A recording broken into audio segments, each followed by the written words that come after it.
हमें बचपन से स्कूल्स में हर चीज सिखाई गई। अकाउंटिंग सिखा दी, इकोनॉमिक्स सिखा दी, साइंस सिखा दी, यहाँ तक कि कुकिंग और ड्राइंग भी सिखा दी। लेकिन इन्वेस्टिंग सिखाना भूल गए। हम देशभक्ति की बात करते हैं, आर्मीज की बात करते हैं, लड़ाइयों की बात करते हैं, लेकिन हम भूल जाते हैं कि एक देश को उसके बिजनेसेस भी महान बनाते हैं। बिजनेसेस की वजह से ही हमारी जीडीपी बढ़ती है, इकोनॉमी बढ़ती है, लोगों को जॉब मिलती है और फाइनली कंट्री ग्रो करती है। और क्या हमने कभी सोचा है कि बिजनेसेस कब बढ़ेंगे? जब उन बिजनेसेस को कोई पैसा देगा, यानी उन बिजनेसेस में कोई इन्वेस्ट करेगा। और आज हम यही सीखेंगे कि इन्वेस्टिंग क्या है, कंपनीज कैसे ग्रो करती हैं, हम किस किस चीज में पैसे इन्वेस्ट कर सकते हैं। आई होप इस वीडियो को आप उतना ही एंजॉय करेंगे जितना कि हमने इसे बनाते हुए एंजॉय किया था। तो सबसे पहले हम देखते हैं कि कंपनी होती क्या है। जब भी काफी सारे लोग एक साथ बिजनेस करना चाहते हैं तो वो कंपनी खोल लेते हैं। कंपनी फॉर्म करना आसान है। आप कुछ पेपर्स भरते हैं, थोड़ी सी फीस देते हैं और आपकी कंपनी तैयार हो जाती है। कई लोग समझते हैं कि कंपनी एक बिल्डिंग या ऑफिसेज है, लेकिन कंपनी सिर्फ एक पेपर्स का फोल्डर है, यानी एक लीगल वे है बिजनेस करने का। लॉ की नजरों में कंपनी एक अलग इंसान है, जैसे कि आप या मैं, जिसको गवर्नमेंट पनिश कर सकती है या उस पर फाइन लगा सकती है। इससे फायदा ये होता है कि मान लीजिए आपने एक कंपनी खोली और आपने उस कंपनी में 1 लाख रुपए इन्वेस्ट किए। अगर कल को उस कंपनी से कुछ गलत हो जाता है तो केस कंपनी के ऊपर होगा, ना कि आपके ऊपर, और आपका मैक्सिमम नुकसान 1 लाख रुपए का ही होगा। वही 1 लाख रुपए जो आपने इन्वेस्ट किए थे। गवर्नमेंट आपके पर्सनल एसेट्स जैसे कि आपका घर, गाड़ी, गोल्ड एक्सेट्रा नहीं ले सकती। और यही एक कंपनी को बनाने का फायदा है कि उसमें आपकी लायबिलिटी लिमिटेड है, यानी आप उतनी ही चीजों के लिए लायबल हैं जो आपने इन्वेस्टमेंट की है। और इसीलिए कंपनीज के आगे लिमिटेड शब्द लिखा होता है, जैसे कि रिलायंस इंडस्ट्रीज लिमिटेड। नेक्स्ट आता है टाइप ऑफ कंपनीज। अब हमारे पास 2 टाइप की कंपनीज आती हैं। पहली है प्राइवेट कंपनीज और दूसरी है पब्लिक कंपनीज। प्राइवेट कंपनीज वो कंपनीज हैं जो प्राइवेट हैं, यानी जनरल पब्लिक, आप या मैं उसमें इन्वेस्ट नहीं कर सकते। अगर आपको इन प्राइवेट कंपनीज में हिस्सेदारी चाहिए तो एक ही रास्ता है कि ओनर से आपको शादी करनी पड़ेगी। जबकि दूसरी आती है पब्लिक कंपनीज। ये कंपनीज वो हैं जिसके शेयर्स मार्केट में खरीदे और बेचे जा सकते हैं। इनके शेयर्स कोई भी खरीद सकता है, चाहे आप गोरे हो या काले, अमीर हो या गरीब, लंबे हो या छोटे। कोई आपको पब्लिक कंपनी के शेयर्स खरीदने से मना नहीं कर सकता। बस उस शेयर जितने पैसे हमारे पास होने चाहिए। जब भी हम किसी कंपनी के शेयर्स खरीदते हैं तो हम लीगली उस कंपनी के मालिक बन जाते हैं।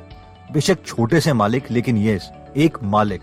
कई लोग स्टॉक्स यानी शेयर्स को बेस्ट इन्वेस्टमेंट मानते हैं, क्योंकि इसकी रखवाली हमें नहीं करनी पड़ती, जैसे कि घोड़ों की या गाय की रखवाली हमें करनी पड़ती है। जितनी परसेंटेज से कंपनी ग्रो होती है, हमारी वेल्थ उतनी ही परसेंटेज से ग्रो होती है। और सबसे इंटरेस्टिंग बात यह है कि हमें उस कंपनी में काम नहीं करना पड़ता। अगर हमें इन्वेस्टमेंट स्टार्ट करनी है तो ऐसा नहीं है कि हमें पहले करोड़पति बनना पड़ेगा या लखपति बनना पड़ेगा या इवन हजारपति बनना पड़ेगा। हम इन्वेस्टमेंट 500 रुपए से भी स्टार्ट कर सकते हैं। स्टेट बैंक ऑफ इंडिया के आज शेयर्स 187.50 रुपीज के चल रहे हैं, यानी हम 187 रुपए में स्टेट बैंक ऑफ इंडिया का कुछ हिस्सा खरीद सकते हैं। अगर हम शुरू में इतना भी इन्वेस्ट नहीं करना चाहते तो हम किसी कंपनी को ट्रैक करना स्टार्ट कर सकते हैं, उसकी फाइनेंशियल स्टेटमेंट्स पढ़ सकते हैं और ये इमेजिन कर सकते हैं कि हमने शेयर्स खरीद लिए हैं। अब हमने देखना यह है कि हम लॉन्ग टर्म में इस कंपनी का बिहेवियर ठीक प्रिडिक्ट कर पाए थे या नहीं, यानी क्या हमारे इमेजिनरी शेयर की वैल्यू इंक्रीज हुई भी थी या नहीं। और जब हम कंफर्टेबल हो जाएंगे तो उसके बाद हम शेयर्स खरीदना स्टार्ट कर सकते हैं। जब लोग शेयर्स में नुकसान उठाते हैं तो शेयर्स की गलती नहीं होती, वो गलती होती है शेयर्स खरीदने वाले की। क्योंकि जितना टाइम हम एयर कंडीशनर खरीदने में लगाते हैं, ये लोग इतना टाइम भी नहीं लगाते कंपनी को समझने के लिए। अगर हम खुद से कंपनी के शेयर्स नहीं खरीदना चाहते तो हम म्यूचुअल फंड्स में इन्वेस्ट कर सकते हैं। म्यूचुअल फंड्स 2 टाइप के होते हैं, actively managed mutual funds and passively managed mutual funds.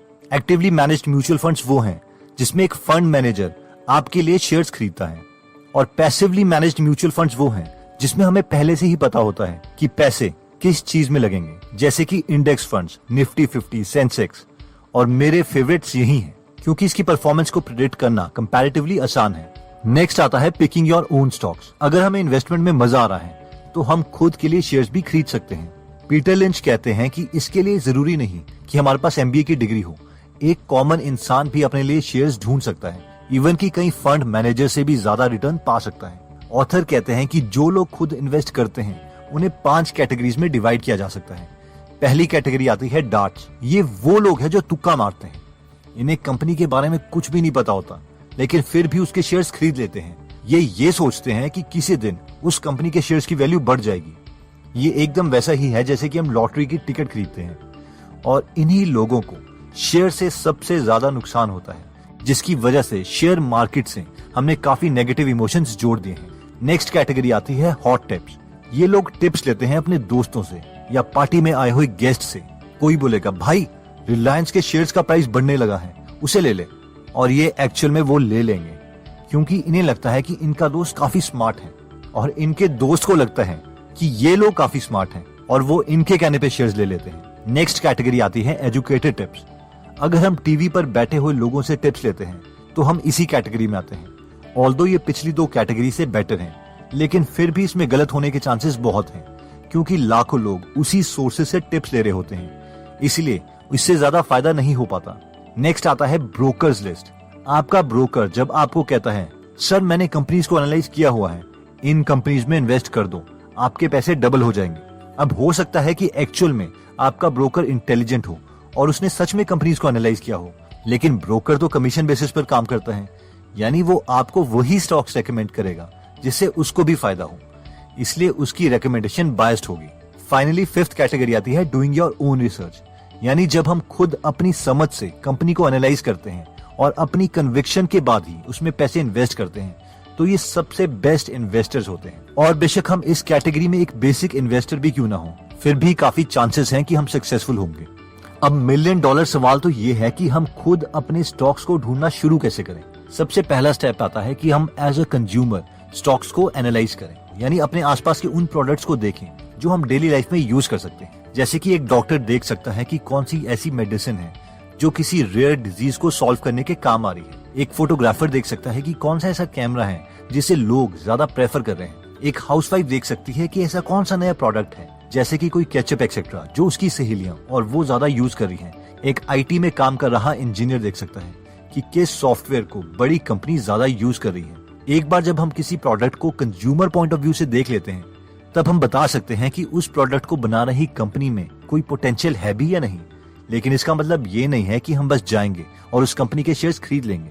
ये बस एक शॉर्ट लिस्टिंग प्रोसेस है। नेक्स्ट आता है कंपनी की एनालिसिस करना, यानी उस कंपनी का डेटा देखना कि उसने पिछले सालों में कितने की सेल्स करी है, उस पर कितना उधार है, उस कंपनी का मैनेजर कौन है, क्या उस कंपनी को नए ऑर्डर्स मिल भी रहे हैं या नहीं, उस कंपनी के बैंक अकाउंट में कितना कैश पड़ा है, जो कंपनी को प्रॉफिट हो रहा है उस प्रॉफिट को वो किस चीज में यूज कर रही है, यानी क्या वो उस प्रॉफिट को कंपनी की ग्रोथ में यूटिलाइज कर रही है या फिर कंपनी के पैसों से नई गाड़ियां, नए जेट्स ले रही हैं।